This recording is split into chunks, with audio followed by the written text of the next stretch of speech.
na serikali namaki na nomusalnika kamburaki na VTFM na mataka vinakaninda na wale na ndobo de tikumai kangwali tala na boni ni vinakale bola na serikali email takamai maria@vtfm.com.fj na mosi ni vendomoni di naida bakot mai na keno ya se bola na keno ya en singa vinakaninda au bagatulo saka kibitira ramba kina ya sana tinika wa kedesara wa mbimbi kina ya sana au ndondomo dala do wusotia o ke saka naka o talaudaka ronondolo tinika ono na emba ke ona numa au asotabi ko kina nongo matakamida kina neto ngunu sende mosureti kina wunambaka squad moneto wolangi kina wakadhanga una songo sambula na veiwali veiko au tilama nongo eli nongo via wambula veiko au wukiani au reida na matamu mosi au mbolea meumati e asamo nongorosi.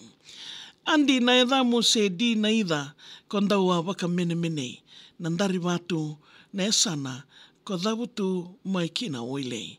Nongo ndomo veiko mokila nongo lavo sele FNU nongo ndomo veiko mokila nongo lavo sele. FNU namaka kwa wulikina sombo nondaru veimaliwai ena kena taudoko. Ya sangu koma indambe ena lomamu samburoro na kamida nindomomo e wakanga nyungunu wailolo. Ve weekend kede meu maisiko kondo kaya mai meu arakiko. Au ngandreba meu kila nungu ngandre veiko nungu ninuma kede moandi notiko. Dona eka bisa tangirina nungu taleboni. Au rongoda nandomomo nungu rosi. Au sanga ni kila ni sangiri ni kere vivusoti. Ni sa tiga tale o karua ndrau sa vindomoni. Kewea au sanga ni utaura rawa. Iko nanuma me rawa na kao da kawa. Batau na tobolea me okua ni takasa. Dena ngai tilomi au na ika ni matasawa. Nongo itatau be iko nongo lewa ni kua. Mokua ni waga e dhoratale ve nongo ikarua. Au masuta na kalau me blesta ki kemanra e kendaru ruarua ki moturiki me usasuka wakandua.